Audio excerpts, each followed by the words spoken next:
अस्सलाम वालेकुम। अॼु पाण ॻाल्हाईंदासीं बैलेंस स्टडी ते। त हिन केस खे सम्झण जे लाइ पाण हिकिड़ो एग्ज़ाम्पल वठंदासीं, हिकिड़ो मिसाल वठंदासीं। त रीसेंट हिकिड़ो मसइलो आयो ॿियनि शागिर्दनि जो। हिकिड़ो शागिर्दु हुयो जेको पहिरें क्लास खां इंटर क्लास ताईं प्राइवेट सेक्टर में पढ़ंदो पियो, ऐं ॿियो शागिर्दु उहो ई प्राइवेट जो, पर उन ई प्राइवेट जॉइन कई 6 क्लास खां पोइ। ऐं हालांकि ॿिन्ही केसनि खे पाण ॾिसंदासीं, ॿिन्ही ॿारनि खे ॾिसंदासीं त इहो केस पाण खे सिंपली सम्झ अची वेंदो त प्राइवेट सेक्टर जो जेको प्योरली ॿारु हुयो उहो इंतिहाई एक्सपर्ट हो, इंतिहाई माहिर हो, इंतिहाई महिनत कशो। ऐं जेको प्राइवेट सेक्टर खां गवर्नमेंट सेक्टर खां निकिरी अची प्राइवेट सेक्टर अची जॉइन कयूं, जेके ताज़ा यानी कि 3 खां 4 साल थिया हुआ, उहो एतिरो एक्सपर्ट न हो, एतिरो माहिर न हो, एतिरो महिनती बि न हो।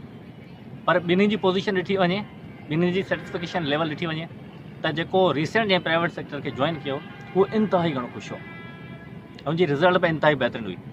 ऐं जेको प्राइवेट सेक्टर में नर्सरी KG खां वठी इंटर ताईं प्राइवेट सेक्टर में रहियो आहे, उहो इंतिहाई महिनती हुजण जे बावजूदि बि उनजो सेटिस्फिकेशन लेवल जेको आहे उहो न आहे जेको प्राइवेट सेक्टर वारे ॿार जो पंहिंजो प्राइवेट सेक्टर जंहिं रीसेंट जॉइन कयो उन जो हुजे।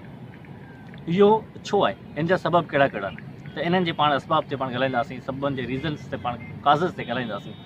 त इन जा सबब इहे आहिनि त प्राइवेट सेक्टर जंहिं रीसेंट जॉइन कयो उहो ॿारु पंहिंजी ज़िंदगी खे इंजॉय करे थो, त उनजा फ्रेंड्स आहिनि, उनजो सर्किल बहितरीनु आहे, उन फ्रेंड सर्किल सां पंहिंजी ज़िंदगी इंजॉय करे थो। हू प्रेयर्स, पंहिंजी इबादत जो टाइम आहे, हू पंहिंजे प्रेयर्स खे टाइम ॾिए थो। हू ज़िंदगी खे एक्सपोयर में इंजॉय करे थो, नंढा वॾा शहर घुमे थो, मेला घुमे थो, या आउटिंग करे थो, या डेट्स करे थो। हुन सां गॾो गॾु स्पोर्ट्स खे पूरो टाइम ॾिए थो, ऐं हुन सां गॾो गॾु पंहिंजे पेरेंट्स खे पूरो टाइम ॾिए थो, ऐं हुन सां गॾो गॾु सोशल एक्टिविटीज़ जेके आहिनि उन खे पूरो टाइम ॾिए थो। हीअ 4 खां 5 जेके शयूं आहिनि, इन्हनि खे जेकॾहिं पाण टाइम न ॾींदासीं त पंहिंजो स्टडी वारो जेको टाइम आहे, स्टडी वारो जेको मक़सदु आहे उहो अणपूरो थी वेंदो। मतिलबु सम्झण जो त 5 जेके शयूं आहिनि जेके स्टूडेंट लाइफ सां कंसर्न आहिनि, उन्हनि खे पाण बंदि करे उन जो टाइम जेकॾहिं पाण स्टडी हिकिड़ी जॻह ते पाण फोकस कंदासीं, हिकिड़ी जॻह ते पाण फिक्स कंदासीं, त नतीजा इहे थींदा, शागिर्द डिप्रेशन जो शिकार थींदो, पेपर सफ़ा बिल्कुलु सिंपल हुजण जे बावजूदि उहो पेपर न हल करे सघंदो, ऐं ईअं ई ज़िंदगी खे अॻिते बि ॻोल्हे थो।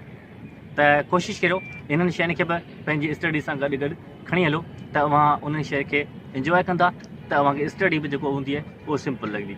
उनखे अव्हां वेरी कीअं करे सघो था, उनखे वेरी हीअं कंदा, तव्हांजो फ्रेंड सर्किल जेको हूंदो उन सां गॾु डिस्कशन कंदा, त तव्हांजो जेको मसइलो आहे स्टडीअ उहो तमामु सिंपली अव्हांजो जेको सॉल्व थींदो।